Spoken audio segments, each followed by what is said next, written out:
7:43 on a Tuesday evening. That's when my world exploded. I was holding the Cartier watch my father gave me at graduation, debating whether to wear it to dinner with my parents tonight. One last peace offering. Then my phone lit up.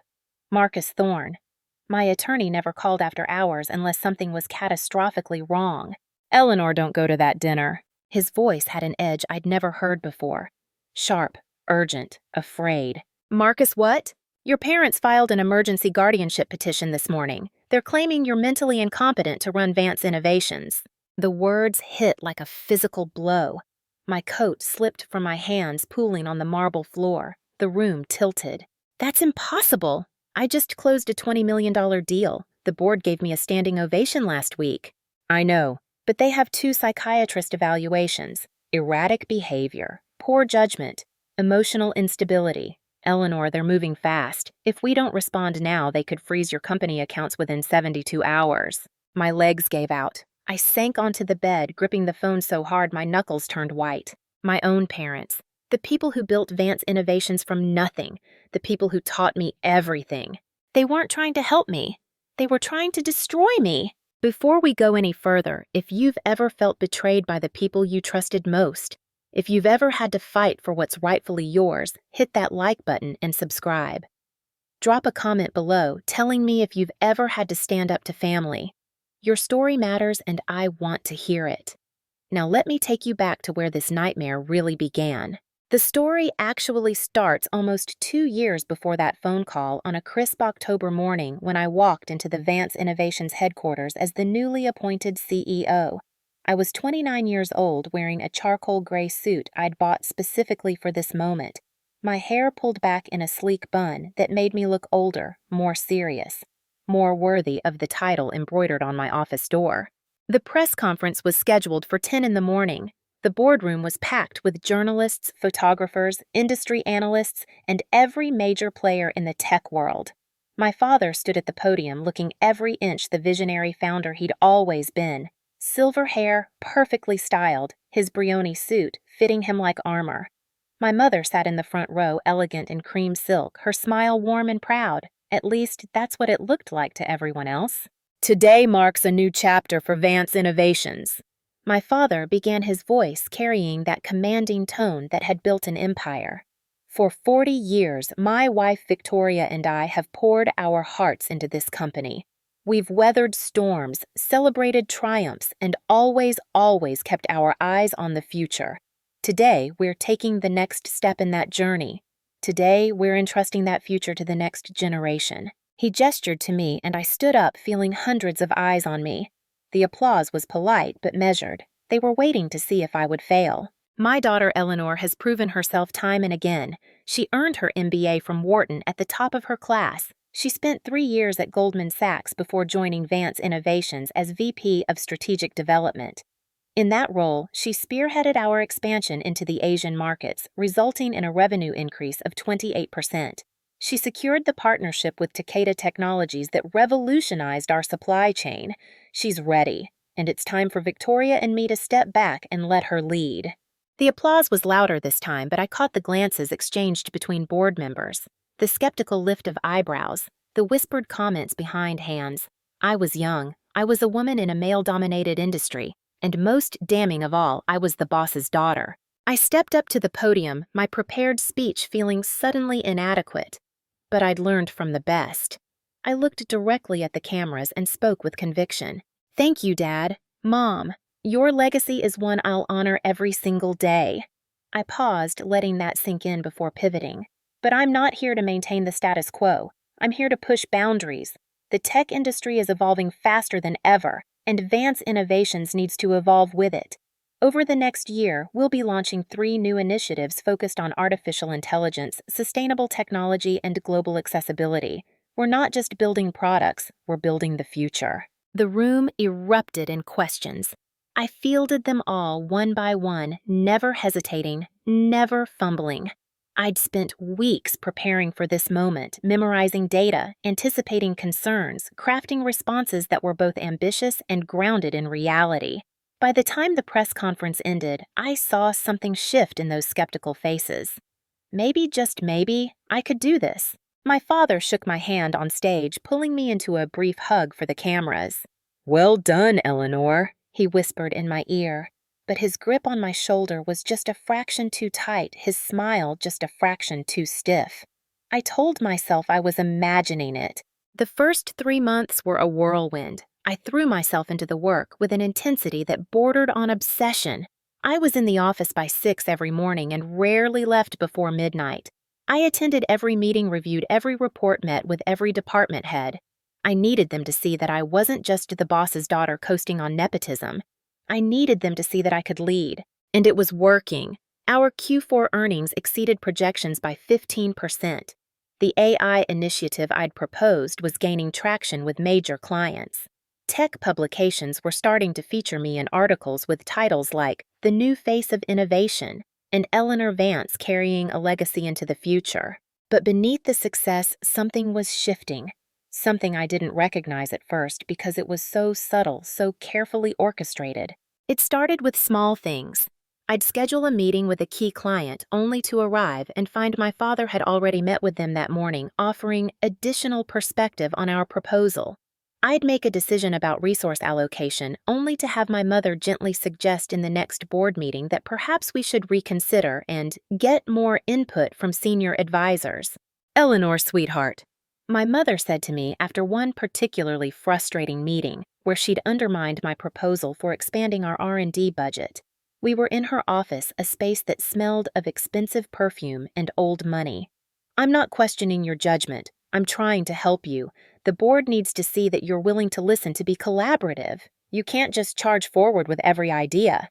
"But the data supports this expansion," I argued, feeling like a child defending her homework. "We're falling behind competitors in innovation. If we don't invest now, we'll lose market share." "Of course, dear, and we will invest, but there's a way to do these things, a finesse required.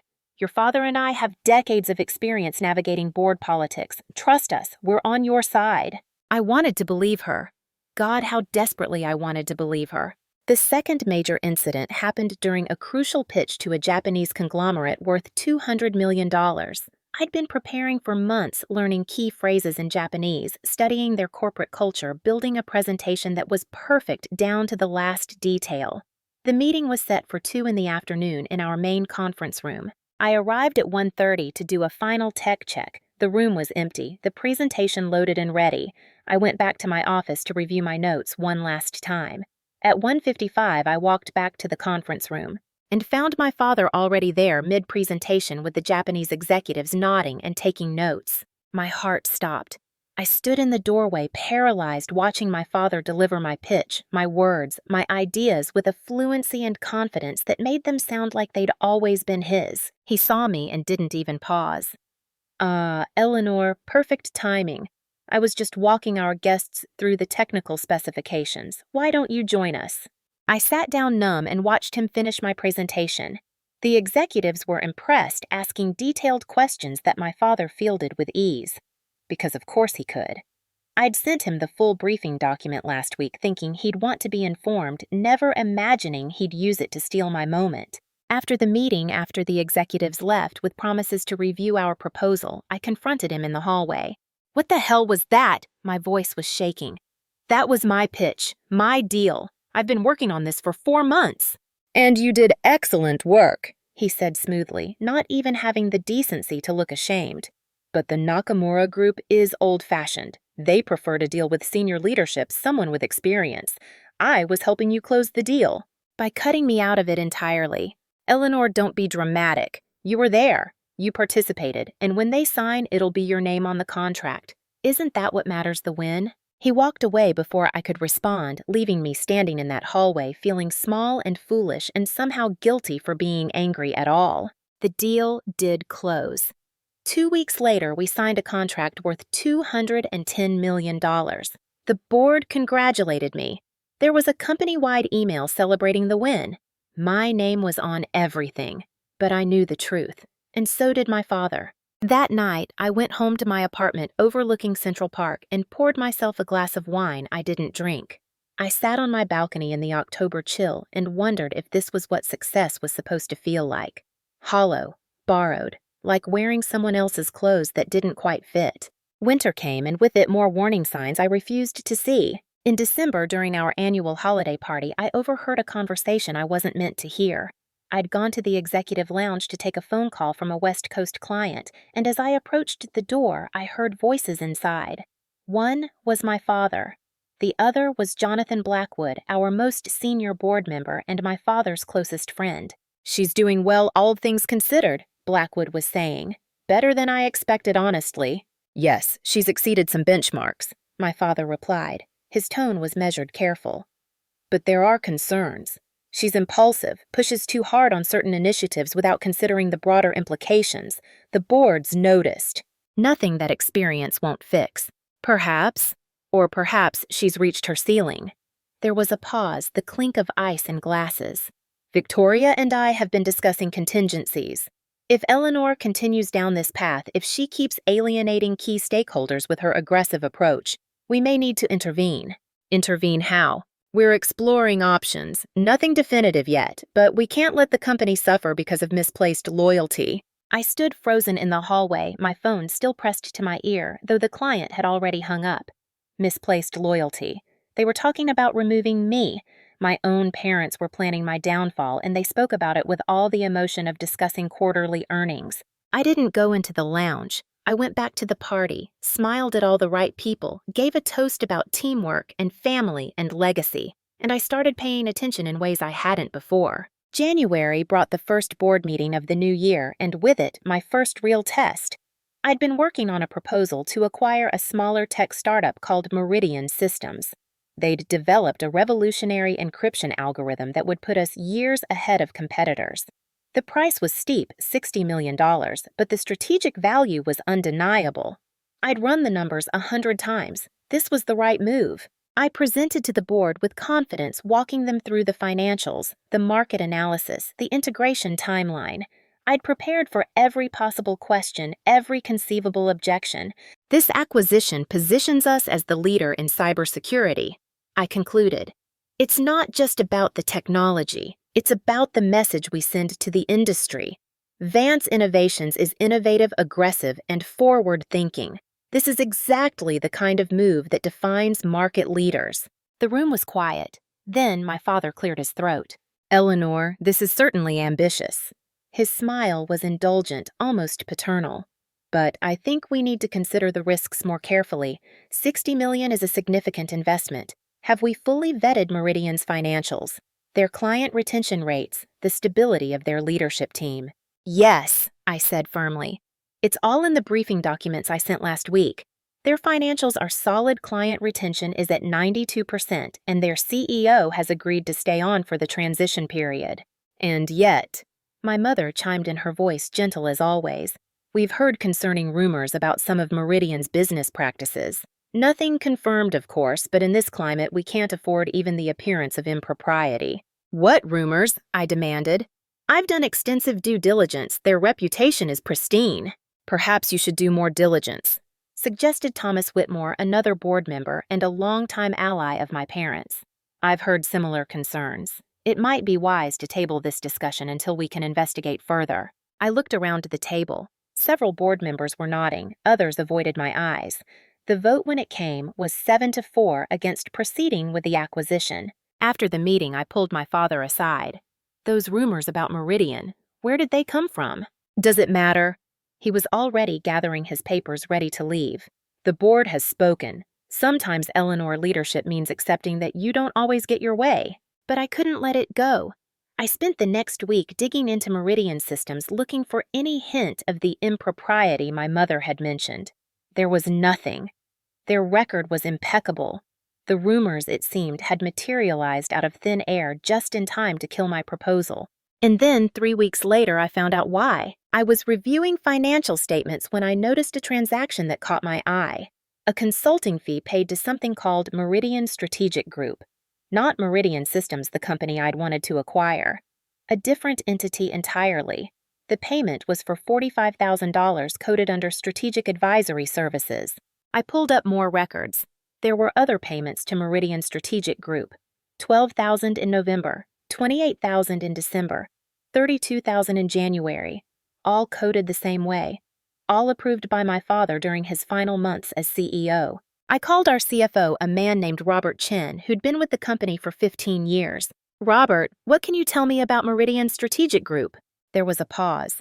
"I'm not familiar with that entity. Let me pull up the records." Another pause longer this time. "Interesting. These payments were approved by your father directly. There's no contract on file, no scope of work, no deliverables documented."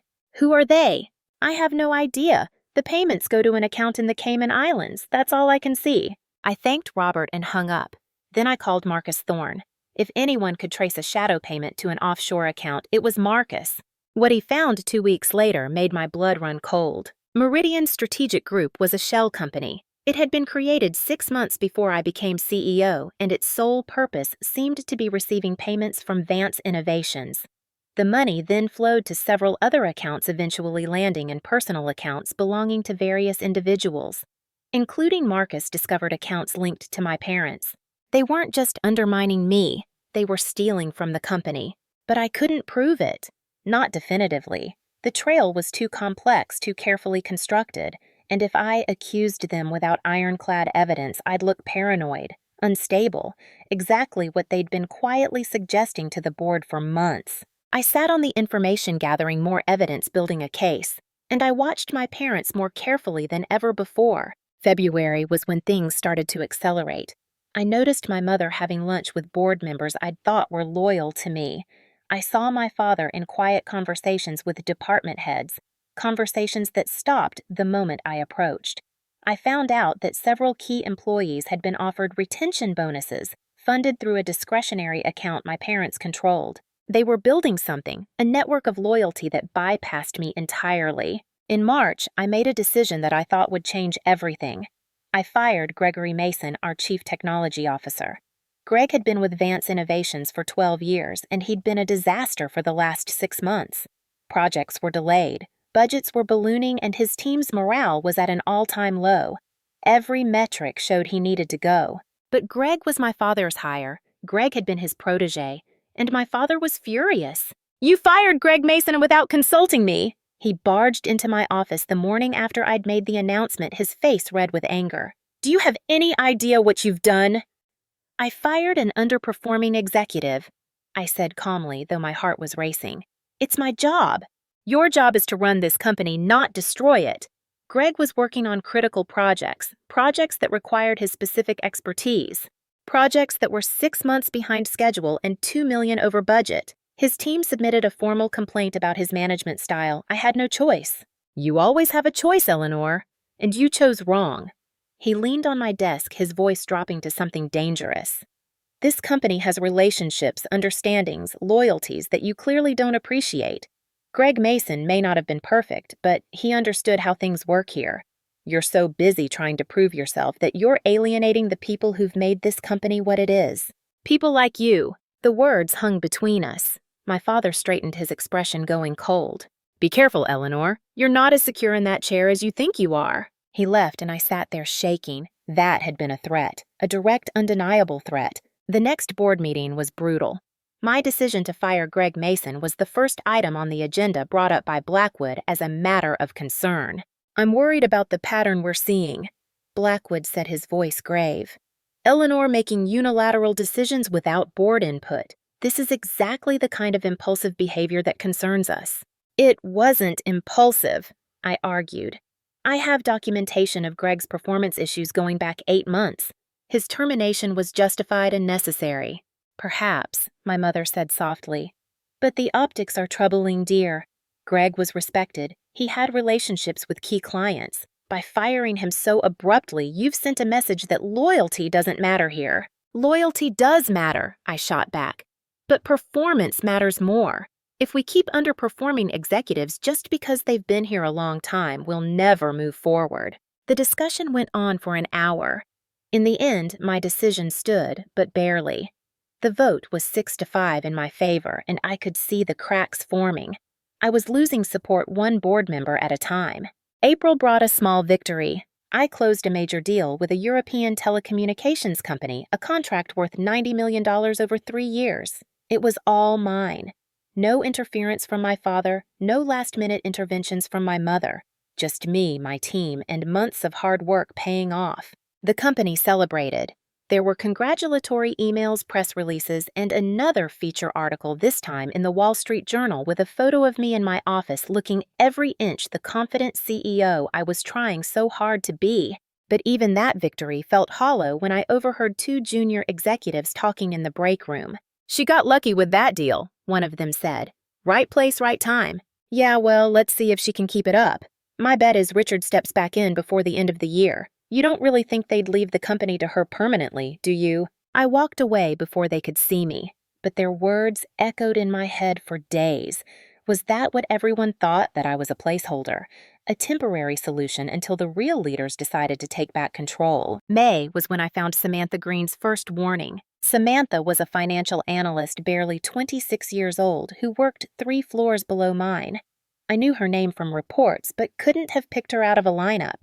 She'd been hired 2 years ago, fresh out of Columbia with a degree in economics and a reputation for finding patterns in data that others missed. She appeared at my door one afternoon, pale and nervous, clutching a manila folder like it was evidence of a crime, which, as it turned out, it was. "Ms. Vance, I need to show you something, please, and please don't tell anyone I'm here." I gestured her inside and closed the door.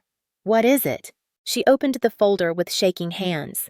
Inside were printouts of emails, transaction records, and financial statements that I recognized as internal company documents. "I was running an audit on discretionary accounts." She began, her voice barely above a whisper. "Just routine checks, nothing unusual. But I found these transactions that didn't make sense. Payments to consulting firms that don't seem to exist. Advisory fees with no accompanying reports. Bonuses paid to employees outside the normal compensation structure." I took the documents and started reading. My hands began to shake as I recognized the patterns. Payments to Meridian Strategic Group. Payments to half a dozen other entities with vague names like Global Advisory Partners and Strategic Consulting Associates. All of them in round numbers. All of them approved by my father, or more recently by my mother, using her senior advisory privileges. "Have you shown this to anyone else?" I asked. No, I wasn't sure who to trust. "But Ms. Vance, you need to see this." She pulled out another document. "This is an email I found in the shared drive. It was accidentally copied to a distribution list that included me." The email was from my mother, dated 2 weeks ago. The subject line read, "Support for upcoming transition."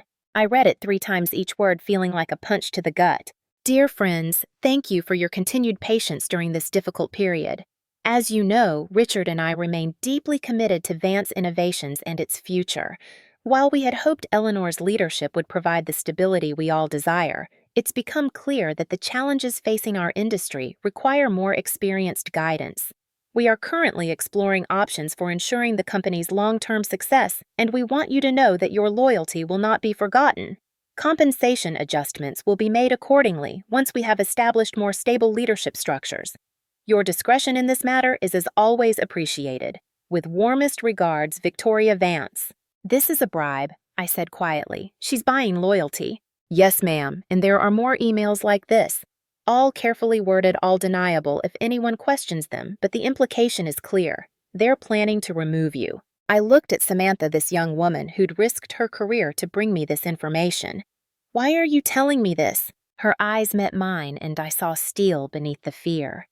"Because you gave me a chance when no one else would. I applied to 50 companies after graduation. 50. You were the only one who even interviewed me. You saw something in my resume, something everyone else missed. And when you hired me, you told me that Vance Innovations valued merit over connections, talent over tenure. You meant that, I could tell. And what they're doing to you, it's wrong. It's just wrong." She left before I could thank her properly, slipping out of my office like a ghost. But her courage lit something in me that had been dimming for months. If a junior analyst could risk everything to stand up for what was right, I could damn well fight for what was mine. That night, I called Marcus and told him everything. Everything I'd been holding back, every suspicion, every piece of evidence I'd been collecting. We talked until 3 in the morning, building a strategy, preparing for a war I'd hoped I'd never have to fight. "Eleanor," Marcus said finally, his voice heavy with concern. "If we do this, if we go after them, there's no going back. Even if you win, you'll have destroyed your relationship with your parents. Are you prepared for that? I thought about all the times I'd made excuses for them. All the times I'd told myself I was overreacting, being paranoid, imagining slights that didn't exist.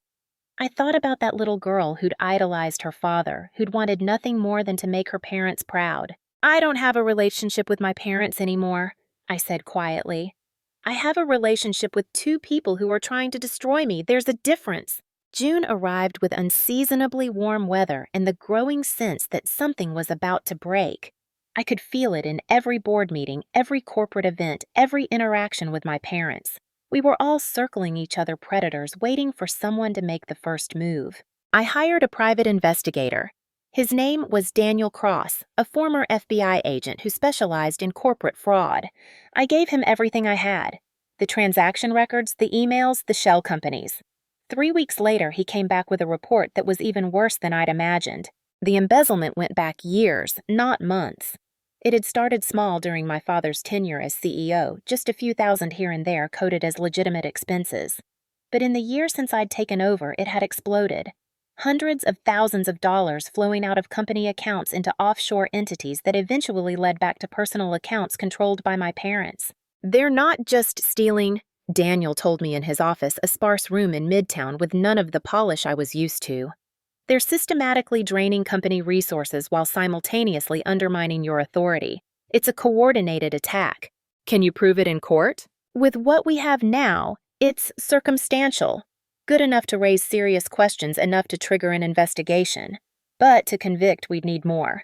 Bank records, testimony from the people receiving payments, documentation of the shell company's true ownership.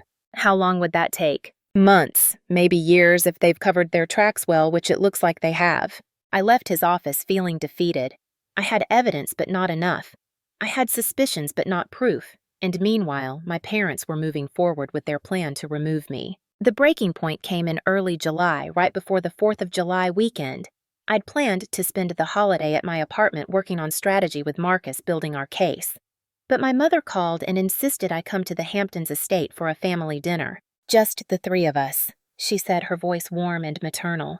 No business talk, no company politics, just family. Please, Eleanor, it's been so long since we've really talked. Every instinct told me not to go. But I was exhausted from months of fighting, worn down by the constant warfare. And some small, stupid part of me still hoped that maybe, just maybe, we could find our way back to being a family. I drove out to the Hamptons on Friday evening, watching the sun set over the ocean as I approached the estate. The house looked like something from a magazine, all white columns and manicured lawns, the kind of place that spoke of old money and older traditions. I'd grown up here, spent summers running through these rooms, learning to swim in that pool, having dinner on that terrace. It felt like a lifetime ago. My parents were waiting on the terrace, drinks in hand, the table set for 3. My mother wore a flowing white dress that made her look younger than her 58 years.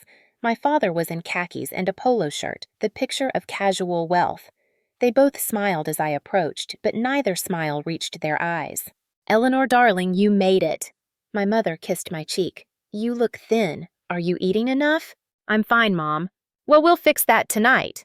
Chef prepared your favorite, lobster risotto, just like he used to make for your birthday. We sat down, and for a few minutes it was almost normal. We talked about the weather, about the neighbor's new yacht, about nothing important. I started to relax, to think maybe this could be what my mother promised. Just family. Then my father set down his wine glass and looked at me with an expression I'd seen before in boardrooms. Clinical. Calculating. Eleanor, your mother and I need to talk to you about something important. Here it was. I set down my fork and met his gaze. I'm listening. We're concerned about you, my mother said, reaching across the table to pat my hand. I didn't pull away, but I wanted to. The stress you've been under, the long hours, the pressure, it's taking a toll. I'm handling it fine. Are you? My father leaned forward. Because from where we're sitting, it looks like you're barely keeping your head above water. The Greg Mason situation was a disaster. You've alienated half the board. Your decision-making has become erratic. My decision-making is sound. The numbers prove it. Numbers aren't everything, Eleanor. My mother's voice was still gentle, still concerned, but there was steel underneath. Leadership is about more than quarterly earnings. It's about relationships, about trust, about knowing when to ask for help. Like you two have been helping me, The words came out sharper than I intended, but I didn't take them back. My father's expression hardened. What's that supposed to mean? It means I know what you've been doing. The undermining, the quiet conversations, the emails promising bonuses once you're back in control. Did you think I wouldn't find out? My mother withdrew her hand from mine. Eleanor, you're being paranoid. Everything we've done has been in the best interest of the company. Really, in the payments to shell companies, the embezzlement, that was in the company's best interest too. The silence that followed was deafening. My father's face went red, then white. My mother's mask of concern finally cracked, revealing something cold and calculating underneath. You've been spying on us, my father said quietly, going through confidential records making accusations you can't prove. I can prove enough. I stood up my chair, scraping against the stone terrace. I know about Meridian Strategic Group. I know about Global Advisory Partners and Strategic Consulting Associates. I know about every fake consulting firm you've created to funnel money out of the company. And I know about your plan to have me declared mentally incompetent so you can take back control. Sit down, Eleanor. My father's voice was hard now, all pretense of concern gone. You're making wild accusations based on nothing but your own paranoia, which frankly only proves our point. Your point? That you're not stable enough for this position. My mother stood as well, and for the first time I saw the real her, not the gentle, supportive mother she'd always pretended to be, but someone cold and ruthless, someone who saw me as nothing more than an obstacle to remove. We built this company from nothing, Eleanor. 40 years of our lives, our blood and sweat and tears. Just because we put your name on the door doesn't mean it's yours. I earned that position. You were given that position, my father corrected. And now we're taking it back. Not out of malice, Eleanor. Out of necessity. You're not ready. Maybe you'll never be ready. But we can't let you destroy everything we've built while you figure that out. I looked at both of them, really looked at them, and felt something break inside me. Not my heart. That had been breaking for months. But the last thread of hope I'd been clinging to, the desperate belief that underneath everything they still loved me. So that's it. You'll destroy my reputation, steal from the company, lie to the board. Anything to get what you want. We're protecting what's ours, my mother said simply. You'll understand someday when you're older, when you have children of your own. Sometimes love means making hard choices. This isn't love. My voice was shaking now, but not with fear, with rage, with betrayal, with the crystallizing understanding that I'd been fighting shadows when I should have been preparing for war. This is greed. This is ego. This is two people who can't accept that their time is over. I grabbed my purse and headed for the door. My father's voice stopped me. Eleanor, walk away from this house right now, and you're walking away from everything. The company, the family, all of it. Is that really what you want? I turned back to face them. They stood together on that perfect terrace backlit by the setting sun, looking like they'd stepped out of a painting. The perfect American success story. The perfect family. I want the truth. I want justice, and I want you both out of my company. It's not your company, my father said quietly. It never was. I left without another word, drove back to the city in a blur of tears and fury. But by the time I pulled into my parking garage, the tears had stopped. I called Marcus from my car, my voice steady and cold. They're going to file the guardianship petition. Soon. Maybe as early as next week. How do you know? Because they just declared war, and they don't declare war unless they're ready to win. The next week was a flurry of preparation. Marcus and I worked around the clock, gathering evidence, building defenses, preparing for every possible scenario. I had Daniel Cross dig deeper, push harder, find anything that would prove what my parents were doing. And I went to the office every day, smiled at the right people, attended the right meetings, performed the role of the confident CEO while my world crumbled around me. Because I couldn't let them see me break, couldn't give them any evidence of the instability they were claiming. The call from Marcus came on a Tuesday evening, and that's where we started, with me standing in my apartment holding that phone, watching my world end and begin at the same time. After I hung up with Marcus that first night, I didn't sleep. I sat in my apartment surrounded by the trappings of success, the designer furniture, the original artwork, the floor-to-ceiling windows overlooking Central Park, and I planned. By dawn, I had a strategy, not just a legal defense, but a counter-offensive. If my parents wanted to play dirty, I could play dirty too. If they wanted to make this public to drag our family drama into court, I would make sure everyone saw exactly who they really were. The first thing I did was call an emergency meeting with my most trusted department heads, not the entire executive team. I couldn't risk word getting back to my parents before I was ready. Just 5 people: Robert Chin from finance, Jennifer Park from legal, Michael Torres from operations, Sarah Williams from HR, and James Mitchell from IT. I gathered them in a conference room at 7 in the morning before most of the office had arrived. They looked confused, concerned, and more than a little nervous. "Thank you for coming," I began. "What I'm about to tell you doesn't leave this room. Not yet. In approximately 48 hours, a story is going to break that will affect this company, our stakeholders, and everyone who works here. My parents have filed a guardianship petition claiming I'm mentally incompetent to lead Vance Innovations." The room erupted in shocked exclamations. I held up my hand. "It's a lie, a calculated attack designed to remove me and reinstall them as leadership. But here's what they don't know. I have evidence of systematic financial fraud. For the past 3 years, Richard and Victoria Vance have been embezzling from this company through a network of shell corporations. I'm going to need each of you to do something for me, something that will protect this company and everyone in it." I laid out my plan. Robert would quietly secure all financial records related to the suspicious transactions. Jennifer would prepare cease and desist orders and document every piece of legal ammunition we had. Michael would ensure that all critical operations continued smoothly, regardless of what happened in the courts. Sarah would prepare to handle the inevitable media storm and employee concerns. And James would lock down all digital access, making sure my parents couldn't delete or alter any electronic records.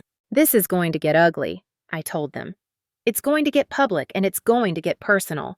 If any of you want out, I understand, but I need to know now." They looked at each other. Then Jennifer spoke up. "We're with you, Eleanor. What they're doing is wrong, and everyone knows it. You've been good to this company, good to us. We're not going to let them destroy that." One by one, they all nodded, and for the first time since Marcus's call, I felt something other than panic and betrayal. I felt hope. Over the next 2 days, we worked in secret building my defense while maintaining the illusion of business as usual. I attended meetings, I returned calls, I smiled and made small talk. And every free moment I was with Marcus preparing for battle. The guardianship petition was officially filed on Thursday morning. By noon, it was all over the financial news. "Tech heiress deemed unfit by parents," read one headline. "Family drama at Vance Innovations," proclaimed another. My phone exploded with calls from reporters concerned, board members, and vultures smelling blood in the water. I ignored them all and focused on the one thing that mattered: winning. The preliminary hearing was scheduled for the following Monday. The weekend was torture. I stayed in my apartment working with Marcus, reviewing medical records, practicing my testimony, and trying not to think about the fact that my parents were out there somewhere preparing to testify that I was mentally unfit to run my own life. On Saturday afternoon, something unexpected happened. My phone rang with an unknown number.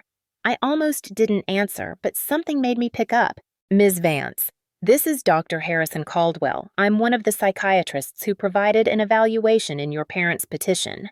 My heart stopped. "I'm listening."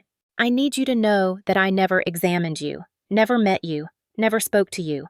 I was provided with written materials and asked to assess your mental fitness based solely on those documents.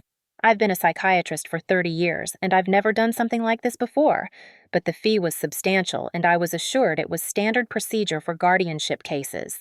"It's not standard procedure." "No, I've since learned it's not. Ms. Vance, I've reviewed the materials more carefully over this weekend, and I can't in good conscience allow my name to remain on that evaluation. The documents I was given were cherry-picked, taken out of context, and in some cases outright fabricated. I'm withdrawing my evaluation, and I'm prepared to testify that the assessment was conducted under false pretenses." I could barely breathe. "Why are you telling me this?" "Because I'm a doctor, not a hired gun. And because what's being done to you is medical malpractice dressed up as family concern. I won't be part of it." He gave me his contact information and hung up. I immediately called Marcus, who let out a string of profanity I'd never heard from him before. "This changes everything," he said. If one psychiatrist is withdrawing, the other evaluation becomes suspect too. Eleanor, we might actually win this. We will win this, I corrected, because I'm done playing defense. Monday morning arrived cold and clear. I dressed carefully in a navy suit, simple jewelry, minimal makeup. I needed to look competent, controlled, and completely sane. Marcus met me at the courthouse along with Jennifer from legal and Daniel Cross, my investigator. The courtroom was smaller than I expected, clinical, cold. My parents sat on one side with their attorney, a man named Harrison Whitmore, who had a reputation for winning ugly cases. They looked like worried parents, my mother in soft lavender, my father in his best suit. They'd perfected the performance. The judge was a woman in her 60s named Judith Martinez. She had a reputation for being fair but tough, someone who didn't tolerate games or dramatics. I prayed she'd see through my parents' act. The hearing began with Whitmore's opening statement. He painted a picture of a young woman overwhelmed by responsibility, making erratic decisions, showing signs of mental instability. He presented the remaining psychiatric evaluation, though not without objection from Marcus about Dr. Caldwell's withdrawal. He talked about the Greg Mason firing, about my aggressive expansion plans, about concerns raised by board members. It was all lies, but it sounded convincing. Then Marcus stood up. He didn't raise his voice. He didn't need to. He simply presented the facts one after another, building an irrefutable case. Medical reports from 3 different physicians confirming my mental and physical health. Financial statements showing the company's unprecedented growth under my leadership, revenue up 42%, stock price at an all-time high, 3 major contracts secured in less than 2 years. Testimonials from clients praising my professionalism and vision. Video footage of my presentations at industry conferences showing a woman who was articulate, confident, and undeniably competent. And then the bombshell. Your Honor, Marcus said, his voice calm and measured. The petitioners claimed to be concerned about Ms. Vance's ability to manage company finances, yet they themselves have been systematically misappropriating those same funds. He presented the evidence. Transaction records showing hundreds of thousands of dollars flowing to shell corporations. Email chains revealing the scheme. Bank records Daniel had managed to obtain showing where the money ultimately landed. And the email Samantha had given me promising bonuses and compensation once my parents regained control. This isn't a guardianship petition, Your Honor. It's a hostile takeover disguised as parental concern. The petitioners are attempting to remove Ms. Vance not because she's incompetent, but because she discovered their fraud. I watched my parents' faces. My mother's composure cracked, first her hand going to her throat, her eyes widening. My father's jaw clenched so hard I thought his teeth might shatter. Whitmore was on his feet, objecting, arguing that this was irrelevant to the guardianship question. But Judge Martinez silenced him with a look. Mr. Whitmore, sit down. I want to hear this. Marcus continued methodically presenting each piece of evidence, connecting the dots, showing the pattern of embezzlement and conspiracy. When he finished, the courtroom was silent. Judge Martinez removed her glasses and looked directly at my parents. Mr. and Mrs. Vance, you've accused your daughter of being mentally incompetent to run a company. Yet the evidence shows she's increased company revenue by 42%, secured major contracts, and maintained strong relationships with clients and investors. Meanwhile, you've been using company funds to finance your legal action against her. Is that correct? My father stood up, his face red. Your Honor, if I may explain. Sit down, Mr. Vance. The judge's voice was ice. I've heard enough. The petition for emergency guardianship is denied. Furthermore, I'm ordering a full investigation into the financial irregularities Mr. Thorne has brought to light. If even half of what he's presented is true, you two should be more concerned about your own legal jeopardy than your daughter's mental state. This court is adjourned. The gavel came down, and just like that, it was over. I'd won. But the real victory came that evening in an emergency board meeting I'd called the moment I left the courthouse. Every member of Vance Innovation's board of directors sat around the conference table, their faces grave.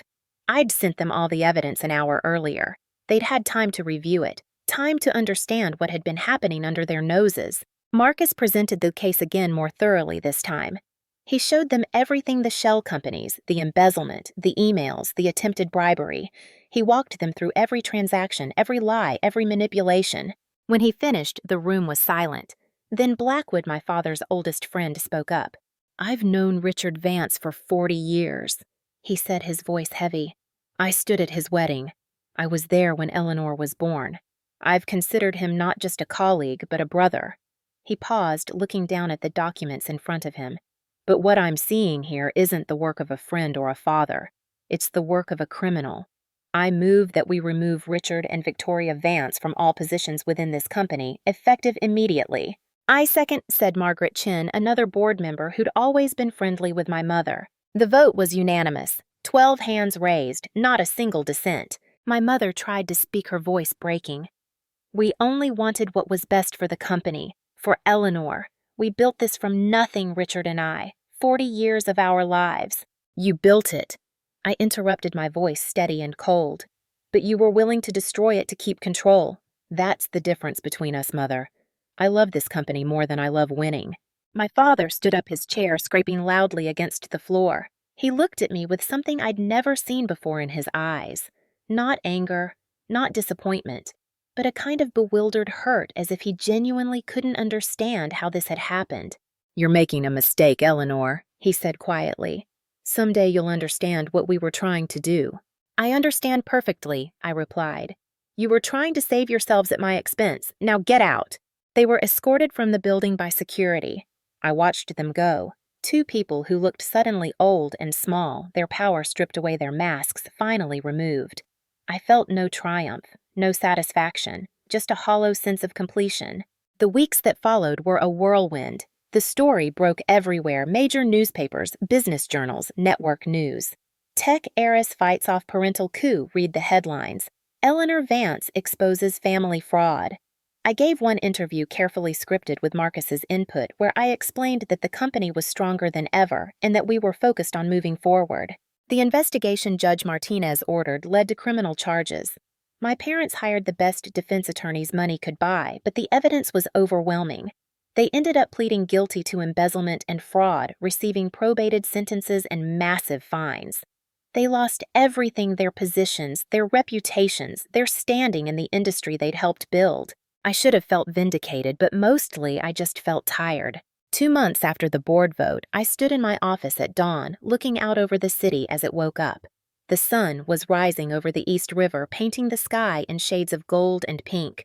It was the same view I'd had the day I became CEO, but everything felt different now. There was a knock on my door. It was Samantha Green, the young analyst who'd risked everything to help me. Ms. Vance, do you have a minute? Of course, and Samantha, call me Eleanor. She smiled, still nervous but more confident than before.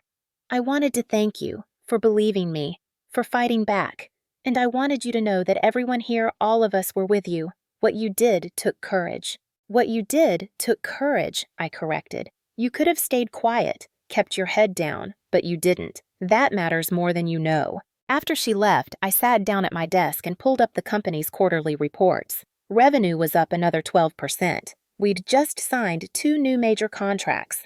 Employee retention was at an all-time high. By every measurable metric, Vance Innovations was thriving. I'd won the war, but the cost had been everything I thought I wanted. The board meeting that afternoon was routine, but there was one item of new business. Blackwood stood up at the end, clearing his throat. I'd like to propose something, he said. For years, this company has carried the Vance name as a tribute to its founders. Given recent events, I think it's time we considered a rebrand, something that reflects our future rather than our past. No, I said firmly. Everyone looked at me in surprise. The name stays. Richard and Victoria Vance built this company from nothing, and that achievement shouldn't be erased because they made terrible choices later. But the name represents more than just them now. It represents everyone who works here, everyone who believes in what we're building. It represents the idea that we can be better than our worst mistakes. Blackwood nodded slowly. Then perhaps we add something. Vance Innovations Building tomorrow. The vote was unanimous. 3 months later, I did something I'd been avoiding. I went back to the Hamptons estate. My parents had put it on the market, unable to afford the upkeep after their legal troubles. I'd bought it anonymously through a shell company. Not because I wanted it, but because I couldn't stand the thought of strangers living in the house where I'd grown up. I walked through the empty rooms, my footsteps echoing on marble floors. The furniture was gone. The artwork sold, every trace of the life we'd had here erased. I stood on the terrace where we'd had that last dinner looking out at the ocean, and I let myself grieve. Not for my parents. They'd made their choices and faced the consequences. But for the family we could have been. For the little girl who'd worshipped her father and wanted nothing more than to make her parents proud. For the fantasy of unconditional love that had never really existed. My phone rang. It was Marcus. "Eleanor, we just got word. The Department of Justice is dropping their investigation. Your parents' plea deal holds, and the case is closed. It's officially over." "Thank you, Marcus, for everything. You did the hard part. I just kept the paperwork in order." After I hung up, I sat down on the empty terrace and watched the sun set over the ocean. The house would be torn down next month. I'd already given the order. In its place, I was building something new, a retreat center for young women entering the tech industry, a place where they could learn, grow, and find mentors who would actually support them instead of tearing them down. I would call it the Eleanor Vance Center for Innovation and Leadership, not because I wanted my name on a building, but because I wanted other women to know that you could survive betrayal and still build something beautiful, that you could lose your family and still find your strength. The next day, I went back to the office for what had become my favorite ritual, the Monday morning all-hands meeting. 500 employees gathered in our main auditorium, faces turned toward the stage where I stood. A year ago, I would have been terrified standing in front of them. Now I felt at home. "Good morning, everyone. Before we dive into this week's agenda, I want to talk about something important. Over the past few months, our company has faced unprecedented challenges. We've been in the news for all the wrong reasons. We've dealt with scandal, betrayal, and very public family drama." I paused, looking out at all those faces. "But here's what I want you to know. None of that changes who we are or what we're building. Vance Innovations is stronger today than it's ever been. Our revenue is up. Our innovation pipeline is full. Our client satisfaction scores are the highest in company history. And that's because of you, not because of me, not because of any one person, but because of what we've built together." The applause was thunderous, and as I stood there soaking it in, I realized something profound. I'd spent so much of my life trying to earn my parents' approval, trying to prove I was worthy of the legacy they'd built. But the real legacy wasn't what they'd created. It was what I was building now with people who believed in me, not because we shared blood, but because I'd earned their trust. That evening, I had dinner with Marcus at a quiet restaurant in Tribeca. We'd become genuine friends through all of this, bonded by shared battle scars. "How are you really doing?" he asked after we'd ordered. "And don't give me the public relations answer." I considered the question carefully. "I'm okay. Better than okay, actually. There are moments when I miss having parents, miss having that connection. But then I remember what that connection actually was: manipulation, control, conditional love based on what I could do for them. I'm not missing a real relationship. I'm missing a fantasy." "That's very healthy of you." "I have a good therapist." I smiled. "And I've learned something important. You can't build your identity on other people's approval, even if those people are your parents, especially if those people are your parents." We talked for hours about business and life and the strange turns both can take. As I walked home that night through the Manhattan streets, I felt something I hadn't felt in years: peace. The final board meeting before the holidays was festive, complete with catered food and champagne. We'd just announced record fourth-quarter earnings and a major partnership with a European tech consortium. The mood was celebratory, and for once I let myself enjoy it. Blackwood raised his glass in a toast. "To Eleanor Vance, who showed us all what real leadership looks like. To standing up for what's right, even when it costs you everything. And to the future of Vance Innovations, which has never been brighter." Everyone raised their glasses. I stood up, feeling the weight of the moment. "Thank you, all of you, for standing with me. This company is my legacy now. It was built on discipline, perseverance, and choices that were never easy, but always intentional. From this day forward, betrayal will have consequences, whether it comes from family or strangers. But so will loyalty, dedication, and integrity. Those are the values that will define us going forward." The applause was warm and genuine. As the meeting broke up and people mingled, I slipped away to my office one more time. I had one final task to complete. I pulled up my email and began typing. It was a message to the entire company scheduled to go out first thing in the morning. "To the Vance Innovations family. As we close out this remarkable year, I want to thank each of you for your dedication, your resilience, and your faith in our mission.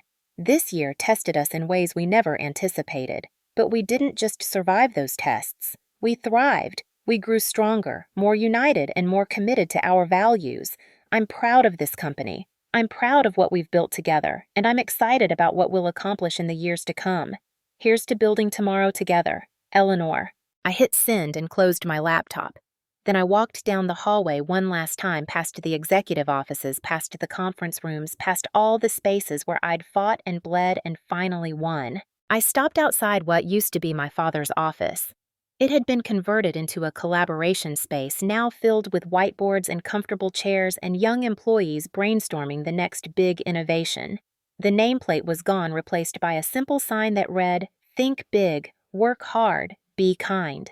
I smiled and kept walking toward my own office at the end of the hall. The door had my name on it in clean, simple letters, Eleanor Vance, Chief Executive Officer. Not because of who my parents were, not because of a legacy handed to me, but because I'd earned it, defended it, and made it truly mine. I sat down at my desk and looked out over the city one more time. The lights were just beginning to blink on in the twilight, each one representing someone's dream, someone's hard work, someone's hope for tomorrow.